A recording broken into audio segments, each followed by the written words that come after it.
Good evening, everybody. Thanks for joining us here on the ice, ASTV. We'd like to thank our sponsors, as always, Dokes Book Fuels, Case Financial Group, Toby Hockey, and our good friends at Palamount Hockey Academy.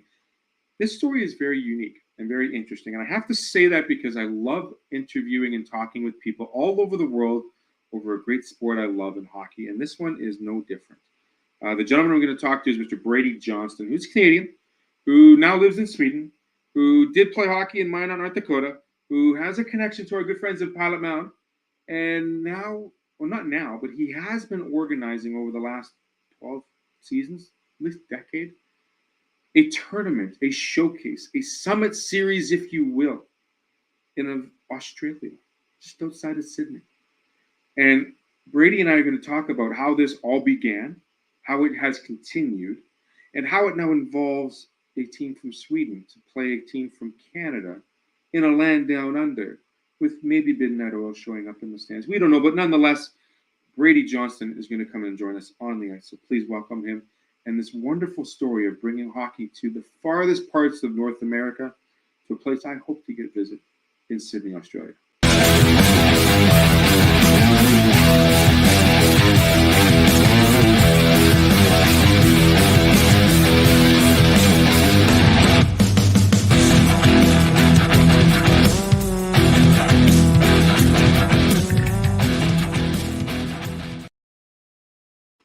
Joining me from, I don't know where in Sweden, but we'll just call it Sweden. Brady, what is the town you were in? And you'll be sleeping when this airs, so thank you for joining me during this time.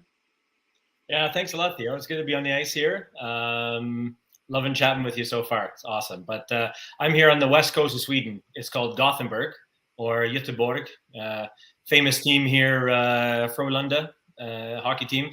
They actually one of the best in all of Europe. So yeah, a little bit famous. So how did you find home in Gothenburg, Mr. Brady Johnston? Give us the rundown of how you went from hometown boy, defenseman, stay-at-home defenseman in Ottawa to the ACHA, a little bit of Pilot Mound connection, and now you also went down to Alabama, I believe, and now Sweden, and then back and forth between Sweden, Canada, and Australia.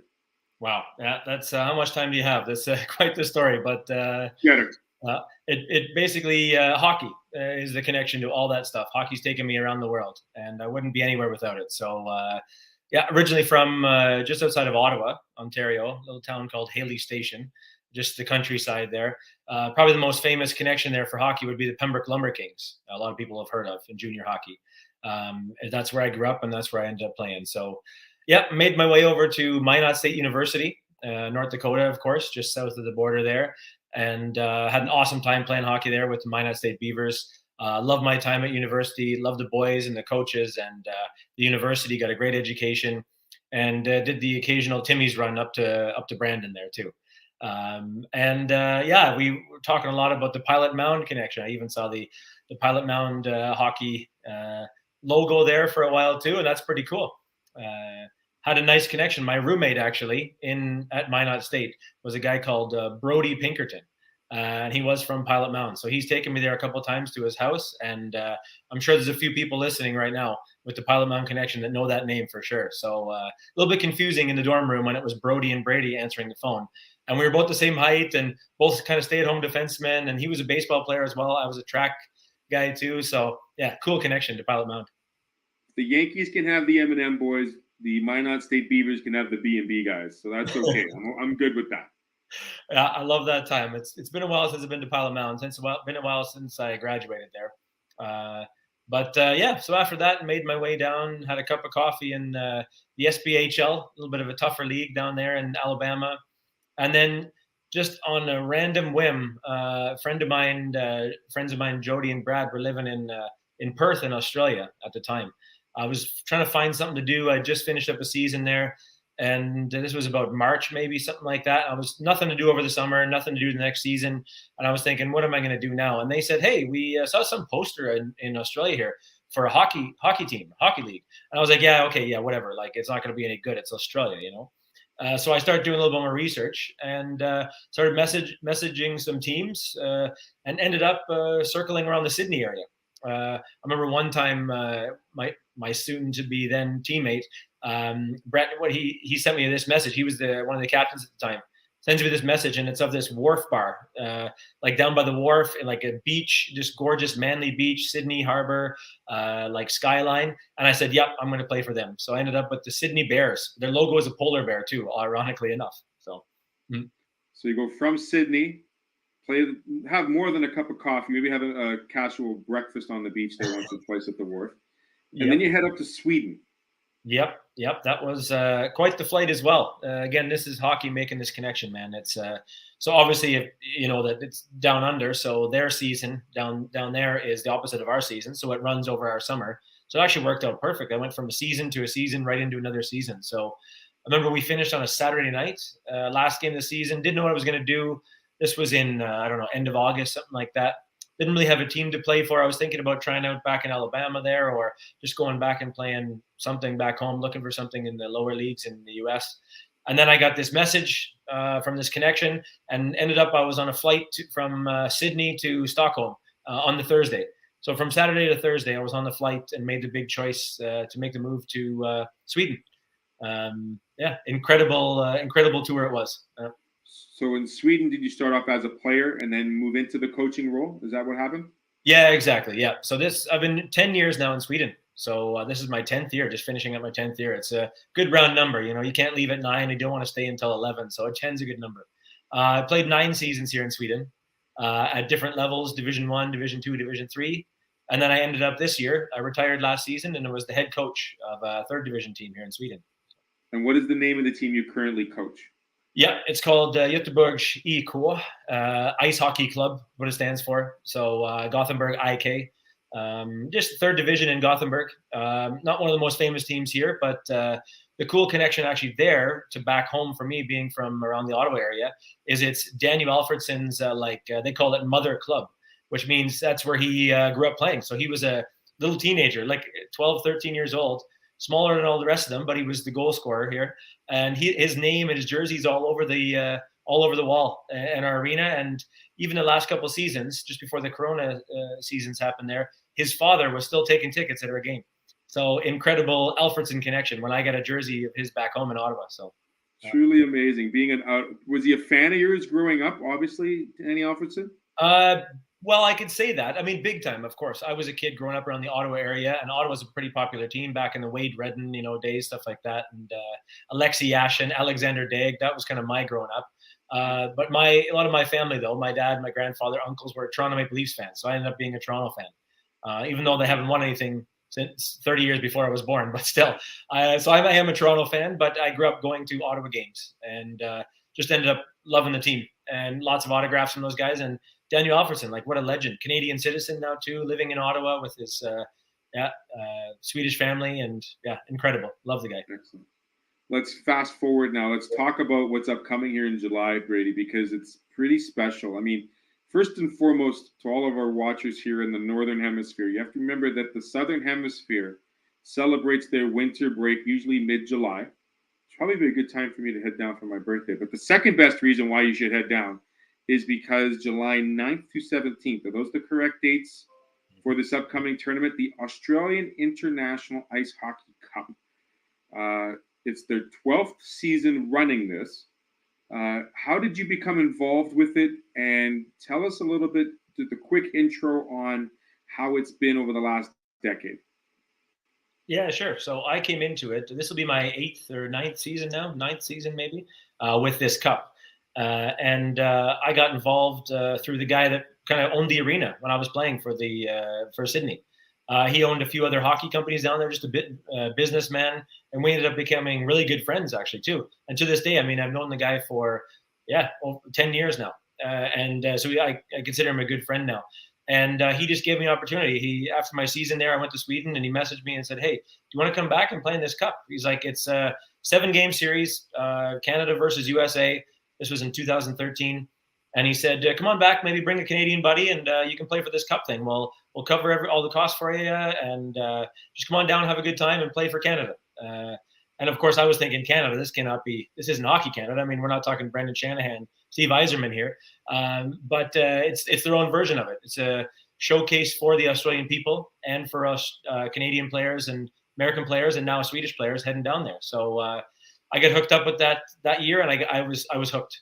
I mean, getting sunburnt the the day of a game. I mean, surfing, salt water, just healing the bruises from the battle the night before. I mean, I fell in love, and now I'm involved with recruiting and a lot of Instagram stuff like that, and just bringing guys over. So, how do you put together? I mean, first recall the first year you were involved as a player, and now look at it this year in the recruiting aspect of it. How has it changed, and how do you find Canadian players to, dedicate a 2-week span of their July to go down under to play hockey again? Yeah, so it was. I mean, the tournament was just budding. It was just growing when I got involved there, because they had a team fold.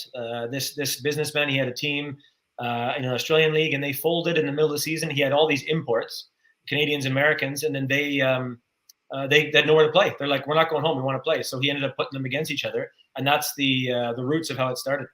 And then it developed into a real series where we recruited guys. It used to be an open, just invitation on the website. So guys would just randomly sign up on the website. And then this guy knows hockey, but he doesn't know Canadian kind of American hockey. So now it's my friend Sean and I. And what we do is we a lot of word of mouth, of course, too. Some stuff on Facebook, and we're new to Instagram, but it's mostly word of mouth, getting our buddies going, talking to guys we know, because he's big in the hockey world in Europe, and he's from Calgary originally. So we're just talking to our buddies, a lot of guys playing in Europe basically, and saying, hey, I got an American teammate, I got a Canadian teammate, why don't they come over too? So we're just looking for good hockey players, and all absolutely beauties off the ice too. That's kind of the big thing too. Yeah. Beauties off the ice too. I think that's a great way to put it. These guys, obviously, the Canadian team has to be Canadian residents, but they could be playing anywhere in the world.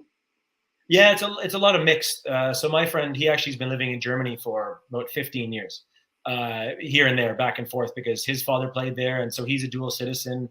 A couple of the guys, they'll play a full season in Germany, full season in Sweden, full season in like the lower leagues, East Coast or something in the US, and they'll go back home, and then they'll just come over for this thing for 2 or 3 weeks. So it's mostly guys playing all over the world. Not too many guys are playing in their hometown. So it's guys that are looking for adventure, because we know they're already traveling all over the world for adventure. So why not take them even further down under? Absolutely. And it's not a bad place to go play some hockey. Australia, Sydney, Australia. Quite an amazing story.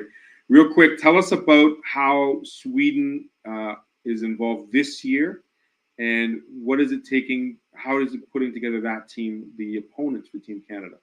Yeah. So it's been 9 or 10 seasons now against Team USA. So it's always been Canada versus USA, classic battle, And then the last time, just before Corona, the last one we had, 2019, was against Russia. We thought we're trying to bring back the Summit Series. We didn't call them CCP, obviously. It was Team Russia, and that was pretty cool. Got a lot of Russian players there too.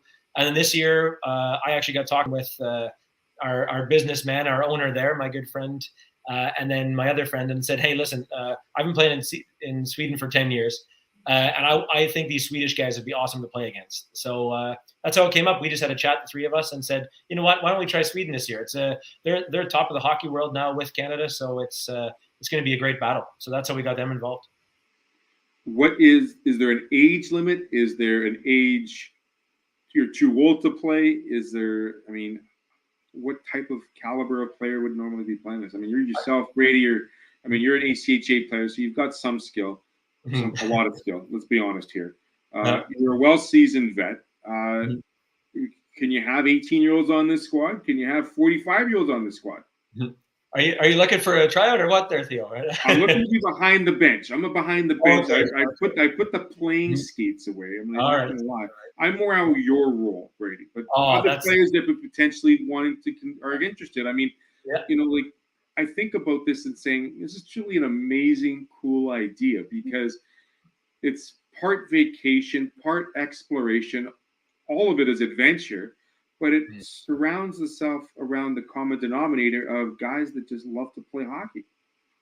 That's true, and it's we don't officially have a cutoff. My friend Sean and I are doing all the recruiting because we know the levels. With elite prospects nowadays, it's easy to see someone's hockey resume, We're trying to keep it around guys that are still active, so not retired players. Guys are still actually playing and playing in pretty decent leagues. So we have never had anyone under 20 before. I think we had some young guys playing in a German league one year that were 21, 22, but they were great. And then we've had guys. I mean, I'm 35 myself, so I'm no spring chicken, but I'm no Yager, So, but we've had guys that were 37, 38 who are still active, but mostly it's guys that are about late 20s, something like that. But really, we're not discriminating by any age at all. We're just more looking at the resume and if they're good guys. We're going to take a quick break, Brady. We're going to come back and we're going to show off when we come back one of those clips you shared with me. And we're going to see if we get some audience reaction to this because I think it shows the caliber, but it also shows the excitement and the amount of involvement the community really enjoys with this International Ice Hockey Cup that has happened in the past. So stay with us here on the ice. We'll be right back with Brady Johnston. Welcome to Pilot Mountain Hockey Academy, your world-class academic and hockey training facility created to maximize each student's athletic and academic potential. Blackjack Stewart Arena, home of the Buffalo, is inside the 46,000 square foot complex, as well as a curling rink and other facilities. The students have a unique combination of successful, well-rounded education at Pilot Mountain Collegiate Institute and the professional hockey training in an encouraging community. The years of experience of on-ice coaching propel our students to the next level, both mentally and physically, in a professional environment.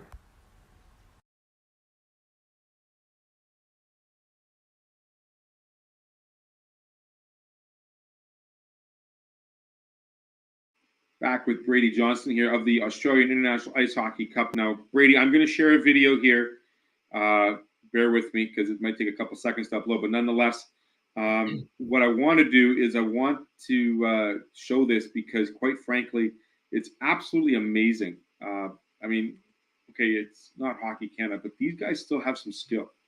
And what I'm about to show is actually a fairly new goal, but also something you don't normally see. No, it's not the Michigan or it's not the Turcotte / Forsberg, but it's up there. So have a look-see, everybody, and we'll come back with Brady right after I show this one.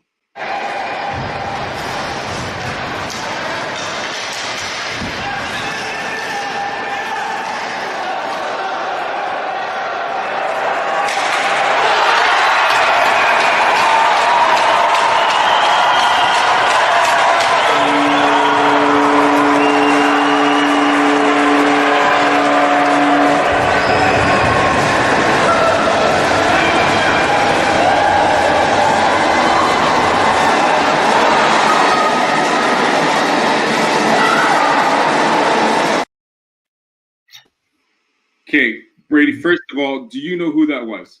Oh yeah, that's my teammate. Yeah, that's Veit. Veit. He's actually, I think he's playing in second league Germany, so the Del 2. And actually the goalie's also playing in the same league. So I think they played against each other in that league, which is very high quality hockey. And unreal. We couldn't believe he did it. And the three angles of the camera too, like we were playing that back the rest of that week. Unreal goal. He said he just made it up at the time. He never tried it before. So he just did that for the first time. Just had he could have signed checks. He could have done accounting. He could have done his taxes. He had that much time. But I mean, like he pulls that move off. Mm-hmm. Was the celebration better than the goal, Brady, you think? Or was it just one of those things in the spur of the moment where they just matched in intensity? I think it definitely matched for sure. And down under in this cup for sure. Since it's, I mean, like you said, this is not Hockey Canada. This isn't Stamkos. This isn't USA Hockey. This isn't this kind of stuff. We make the jerseys ourselves and stuff, and it's not associated with any of those teams at all.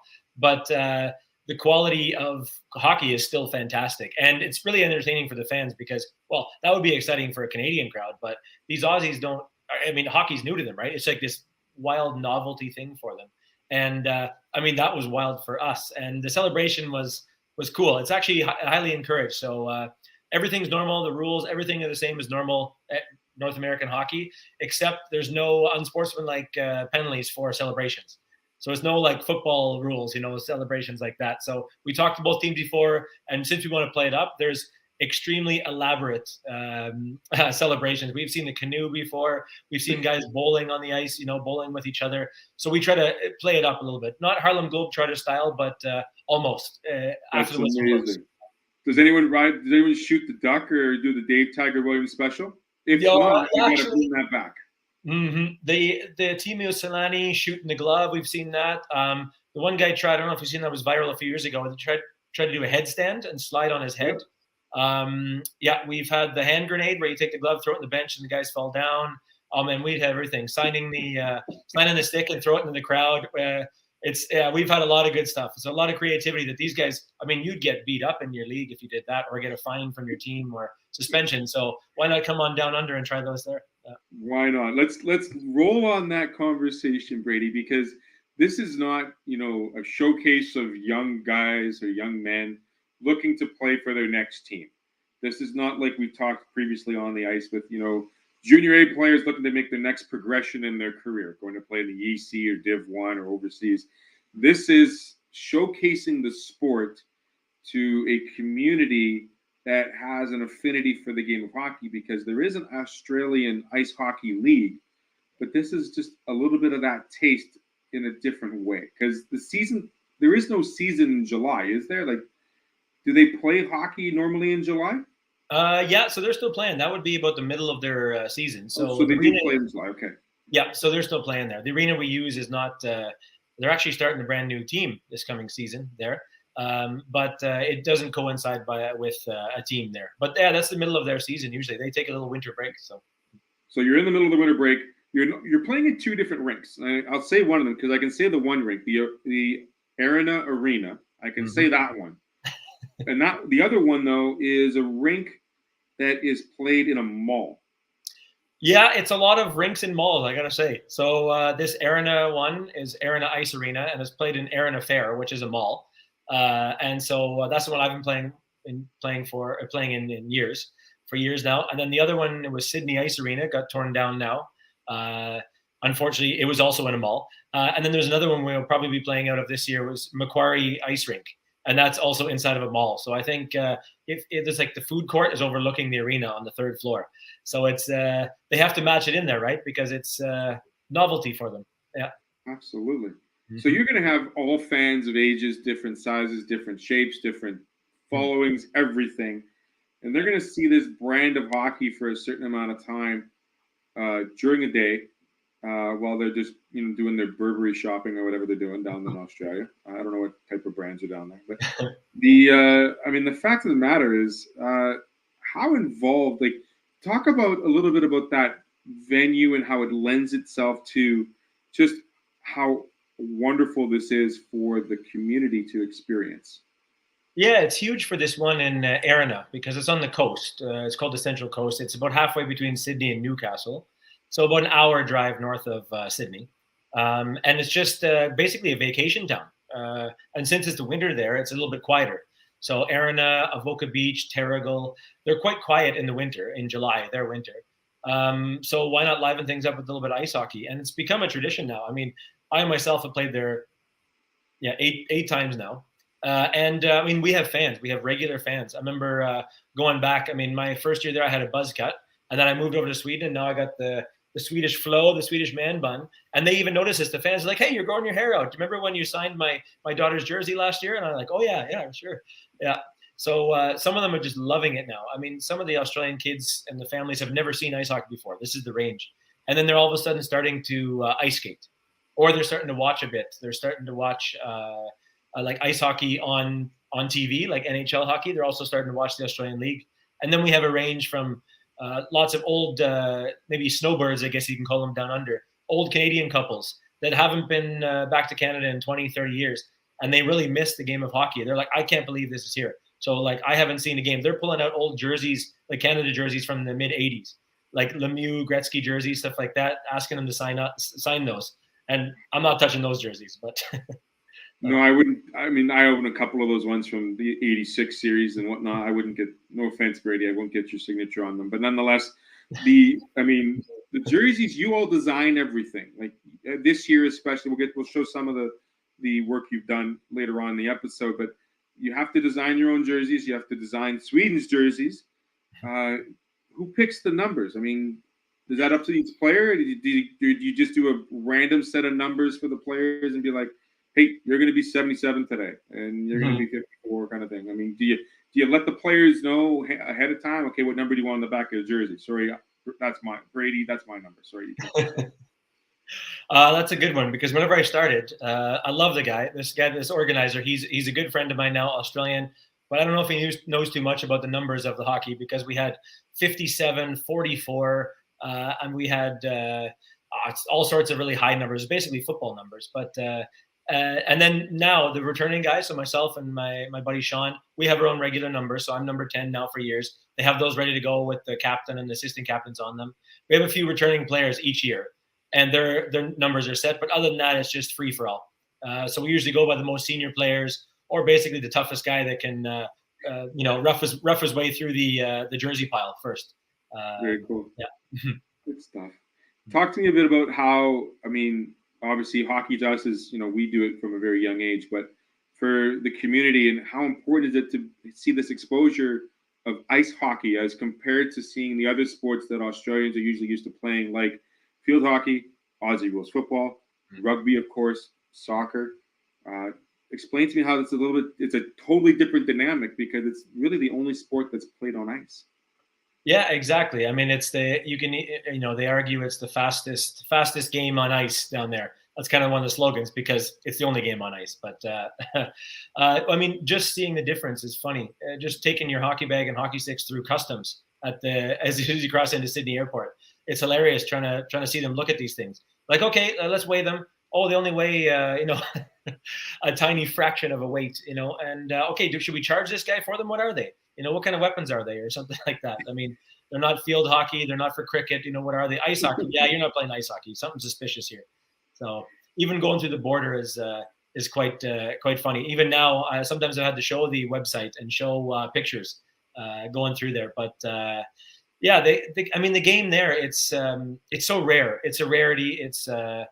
It's really exciting for them, because they never see that, and it's funny that they get excited about plays that you and I and the hockey fans wouldn't get excited, about a play. So we do like a simple breakout, and we make a pass, and a guy gets cut off at the boards and has to dump and chase. And then he circles back and goes and change, and they start cheering. And we're thinking why is he cheering? It was a dump and chase, but maybe they think it's exciting because the puck goes in. I'm not sure. And then there's an unbelievable toe drag, put it top corner, bar down, big sound, the guy celebrating, and the fans won't clap.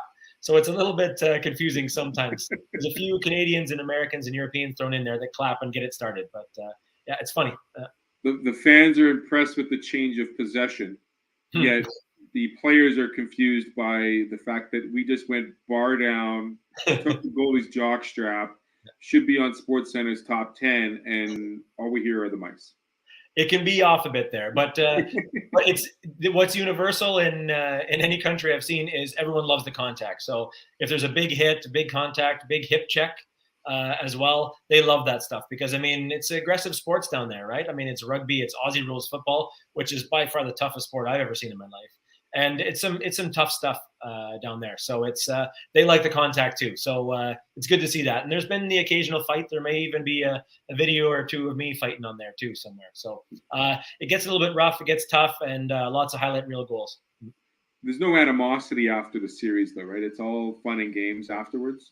Yeah, I mean, with the players, we hang out with each other after. So we always have pizza, Subway, something like that after the game, and it's all taken care of. So we food and some drinks afterwards. So I mean, bloody eyebrow, a little bit swollen hand, and we're all shaking hands and having a drink after. And we're all hockey players. These are established guys, like you said earlier. This is not guys trying to make it to the next level.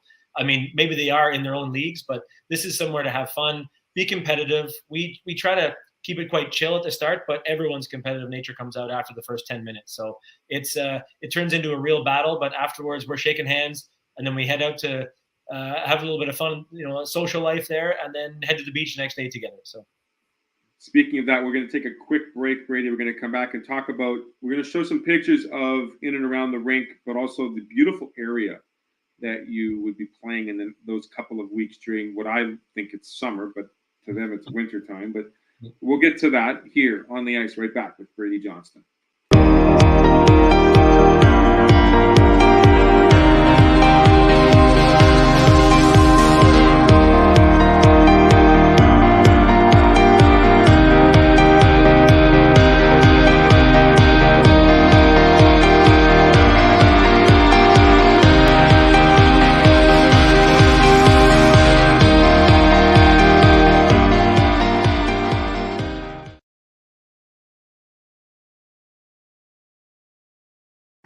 a good friend of mine, Brady Johnston, who is in Gothenburg, Sweden. I'm not going to say the Swedish name because I don't know a lick of Swedish slang. The only thing about Swedish is berries and the flag, pretty much. And I think it's what is the capital? Stockholm is the capital of Sweden. Stockholm. You got to think of IKEA too, and Volvo. IKEA, yeah. Yellow and blue. Not the Vikings. That was Iceland. Part of Scandinavia. For all of you geography majors out there, don't shoot me. I know that it's north and a little bit east of Ireland and England, so I know that. So there's a bit of water separating, motherland Europe from Scandinavia. I get that. Lots of fjords. Remember the word fjords? That's actually our neighbors to the north, Norway, more so. That's Norway. That's right. Yeah, so Norway. I'm close. So we got a good view of them, anyways. But speaking of good views, Brady, let's grab this. Put together a little PowerPoint here, a little couple of pictures here. On the bottom of the screen, I'm going to put the Instagram page because you can find a lot of these other cool big nets, stories, keeping up to date with what's happening. And it's at Australian Ice Hockey Cup. Do follow it. It's actually quite impressive. There's a couple of videos there, as well as on their Facebook pages, which is very similar, Australian International Ice Hockey Cup. And it's Brady and Sean kind of roaming around, whether they're in Ottawa or on the water or a 9-iron in their hand, golfing on the off day. That's not my business, but my business is showing off this wonderful, beautiful area. That is designed by you. That is the official or almost official opening to the International Ice Hockey Cup for this year. We've got Canadian flag and the Sweden flag, of course, there. Jerseys, have they been designed yet, Brady? Have you got an idea what they'll look like? The Canada jerseys are about the same as they always are. Just a simple red maple leaf with Canada, our own text across it, and a few just Australian sponsors there. There's one called Ice Monster, one called Tron Hockey and stuff like that. So just a few local ones there, and we got the Australian flag, of course, on the side. And hate to say too early, but I'm already the captain of the team. I mean, I have been for the past 8 seasons, so I don't see them ripping it off my chest anytime soon there. But Sean doesn't give you enough gruff to take the C off you? Well, not really. No, he's probably tougher. He's a little bit older as well, but he's got the A. I give him some control there. Now he's going to see this and give me even more trouble down under. But no, I think he's pretty complacent with the A and a little bit of coaching control. So yeah. So now that brings another question: are there coaches behind the benches for both of these teams? Since it's such a short tourney, this year is only going to be 5-game series. In the past, we've had 7-game series, 9-game series. Since it's so short, it's just the players there. So we're all big boys. So we just kind of take care of it ourselves. We don't have we're not rolling 4 lines, 3 goalies, anything like that, as it's only a shortened cup. So if we have some injuries, there are actually a few local guys. I mean, as in Canadians playing, or Americans or Russians or Swedes playing in that league that we can actually pull, and we have in the past. So we've had a few freak injuries, and then we've actually pulled guys from those other teams. Very cool. But for now, no coaches. No fighting amongst, power play time, penalty killing time kind of thing. I mean, even though I am the captain of the team, I know my place. I'm a defensive defenseman, so I think a lot of the guys know their place. I mean, if there's a power play or we need a goal with 2 minutes left, I'm sitting myself on the bench. That's for sure. if we're up by 1 goal and it's a face-off on our end with 30 seconds left, I'll put myself on. So I know my place, and a lot of the guys do. So if they get out of line, we take care of them. Yeah. Does anyone nickname you Reg at all down there? You know what I'm referring here, Brady, to? Oh, of course. I've been on a lot of hockey road trips with that on the bus, that's for sure. Reg, they've actually, since my buddy Sean is the player coach himself, I'm more taking the captain as in off the ice captain and media guy, and the interviews and interacting with the fans, throwing the skate guards on, going up in the stands. So he's actually been called Reg. Yeah, big time. Reggie does. So Sean is Reg. Sean is Reg. Yeah, he's a wily veteran. He's making the plays, writing on the board, and then he goes on himself. Yeah, and probably actually scores quite often. Yeah. And you got to have a Ned Brady in there somewhere, right?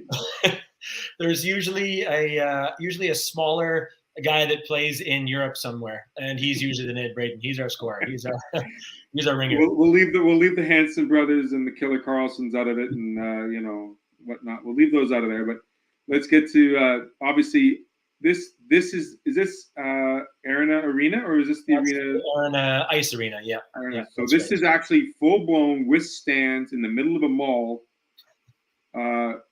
face off with ice happening in the middle of Australia. Big time, yeah. So this was a face off. That's Team Russia there, or the Russian team we had in 2019. So unfortunately, that's the last time we had the cup. And this is against the USA. And I don't know if this is the same. Was this the same guy that was on a breakaway, or a different guy? This is a different guy. This is actually Sean, who I was talking about. He didn't like whenever this picture was posted. That's for sure. A couple of American guys who we're buddies with now too, of course, who did cup. But yeah, he didn't like that. I think he had probably 3 or 4 goals that game and got smoked that time. So they were picking on him. Yeah. Well, Sean, my condolences. I only found that out about 20 seconds ago. This was you in your picture, so you can send me an email later. He'll get over it. Now, this is the important part, because obviously the connection to the fans, the connection to those that are attending these games is extremely important. And having that connection and being so close to the game. I mean, it's not, like you said, it's not like we're separating ourselves from professionals to just spectators. You're interacting with them throughout the game, trying to get them riled up, and of course enjoying them and thanking them for attending the game afterwards. Yeah, I mean, this is the best part of the game here. I mean, they have these flags they can buy there too, a little extra revenue. Some of them buy the jerseys too, and they come down and they want to take pictures with us mostly. They get our autographs, like all the kids get autographs, because that's what you do, right? They're used to that with the Aussie rules football and the rugby and all that stuff. So we get the autographs, but it's a lot of selfies. So it's always the family, the mom or the dad wants to take pictures, the kids there, and the mom gets in there, the dad gets in there. So it's a lot of younger people too coming because they think it's hilarious. They think it's just wild. They're posting on social media all the time, and the comments and everything is just hilarious. And just hearing the accent too, I just love them saying, Canada and hockey and words like that with the Australian accent. I just love it. And this is what happens after every game. They come down and we sign autographs, both teams. And it's just a lineup like this, and it's a couple hundred people signing autographs. For us little semi-pro guys, it's lower level semi-professional guys in Europe. It's unbelievable, actually, to be treated like this. And these are full set of stands. I mean, this is like, you were saying to me earlier while we were discussing this, you can get anywhere up to 1,100 fans to a game almost. Yeah, I mean, it depends on the arena. Some of the arenas have hold a little bit more than others. But yeah, tons of fans. I mean, it's wild. Like I said, it ranges from people that just heard about it from like the local news. We've been on the local news lots. I've even become friends with the local radio station host. And so I do the interview every year. We promote it. We give away tickets. And it's just a novelty thing for them, right? All the way to fans that have been coming here for years. They're frequenters of the mall. Some are figure skaters. Some have birthday parties there. And then other ones are just like North Americans that have lived there for many years. And they're like, man, I love hockey. I need to look at this. And it's getting more popular by the years. Yeah, over the years. Awesome. That's so cool. Now, obviously, this is the celebration of the team winning the cup. That's right. Yep, you can see the cup there at the bottom, and it's been quite a tradition. We take it, and the team gets to keep that for the next couple of days while they're there. So it's been known to frequent maybe a bar or two or around there. So we've become quite famous, small town famous, I guess you could say, with some of the local establishments, because we bring the cup in every year, whether it's this year that was the last time we beat Russia. US and Canada went back and forth. And so there's the cup. We do a skate, and it's wild. After most of the games, they have these disco nights, and it's they turn the lights down. They have disco lights. They have strobe lights going, and it's public skating, but like it's a nightclub. And that happens directly after our game. So whenever we win, we stay on. Yeah. Very cool. So I see yourself there in the back. We're in the C. Not like you say, you're not rolling 4 lines. So you got to take care of yourselves physically. I mean, this is not as you and I both get older, sometimes injuries linger a little bit more than others. Mm-hmm. So you got to take care of yourself. And there's not a bad place to take care of yourself in Australia when you get to go and do this on your days off. Mm-hmm. This looks like a calendar shot. And I'm not talking about the people in the picture, but I'm talking about the serenity and the landscape. Absolutely amazing. And you told me that you guys house your team about 100 feet off this beach. 1 street back from this beach. So this would be Avoca Beach is what it's called. And this is just 10, 15-minute drive from the arena. So we pack up our gear, or we leave the gear there. We get all undressed. We come back to this. So this was actually the day of a game. This was a couple of years ago, maybe 2017, something like that. I remember those guys. And this was right after a game, or the day before a game, or sorry, just right before a game. This is what we were doing. Luckily, no injuries when we were trying to surf. I think the guy holding the surfboard, none of us actually surfed that day.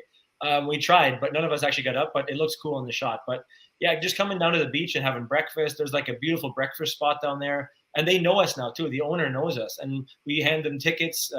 This one lady, her and her 2 kids, they come to our games. That owns this breakfast shop, and it's become like a local little our local spot now, and it's unbelievable. We have the same house every year for the past five times, and it's just incredible. Walk down to the beach, couple-minute walk to the beach every day.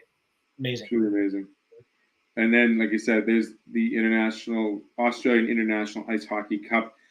You're staying at the beach. You're playing 5-game Summit Series. You're playing against Sweden. The fans are in attendance. You're playing in the mall. You've got golfing set up. What isn't really taken care of from a organization standpoint that the potential player would have to take care of? I mean, it's pretty much an all expenses paid showcase for the player. Yeah, to be honest, I don't know who wouldn't want to do it. I go back every year. It can be a bit expensive. We do provide a little bit of help for the flights, but you're kind of on your own for the flights. There is a bit of cash handed your way as well. Just some reimbursements for flights, some parts of the flights and things. But other than that, everything's taken care of. We have 2 team buses as well. It says the Canada Cup on there, or the Canada-US Cup on there, Sweden now. And so we have our own transportation. Those are free to use. Housing's paid for. All the outings, like after game meals, are paid for. All the outings. And when we go to this kangaroo park, you get to pet the kangaroos, hang out with them. You get to feed some koalas. You get to see some big Komodo dragons and snakes and lizards and things at a safe distance, of course, because it's dangerous down there. We go downtown Sydney a lot. We go up touring around the big city. I mean, we do all these outings. We go golfing right on the coast, where you can actually, you're teeing off, and if you hit left, you can see whales and dolphins playing around this little bay. It's breathtaking, actually. And okay, so do you have a full team? Not right now, actually. We have lots of guys interested. We have a few returners, so we're getting there with Team Canada. We're a little bit slower on the Swedish side. I'm trying to do my best to recruit here, and trying to recruit my guys in Swedish to come and play against me. That's probably not the smartest move, I guess. I should probably get guys that are worse. I don't know. But the Canada side is still some spots available. We're looking to book anytime now. So I booked my flight. Sean's booked his, and we're going to be there a couple days early because we have a few friends down there. So lots of guys, what they do is they stay a little bit later too. They finish the game, stay a week or two. Some guys have even been known to hang out in Thailand or the Philippines because it's a quick trip there actually too. Why would you want to leave Australia early? Tell me why. That's a good question. I don't know. Some guys have partners at home. Maybe they like to get back to. I think a lot of the guys, though, seriously, not to give them too hard of a time. They've played a tough season in Europe. They just want to go back home and hang out with friends and family in Canada or US. And then they want to spend a month in Australia, then go play another season again. So maybe that's why. But I don't know why they want to leave. Actually, yeah. Truly an amazing thing. July 9th through 17th, the Australian International Ice Hockey Cup will be going down. I think that's truly awesome. I think that's fantastic. Is there anybody you want to give? You gave a couple of shouts out to some of the sponsors that'll be there. Are there any other people you would like to say hi to before I say goodbye to this episode of On the Ice, Brady?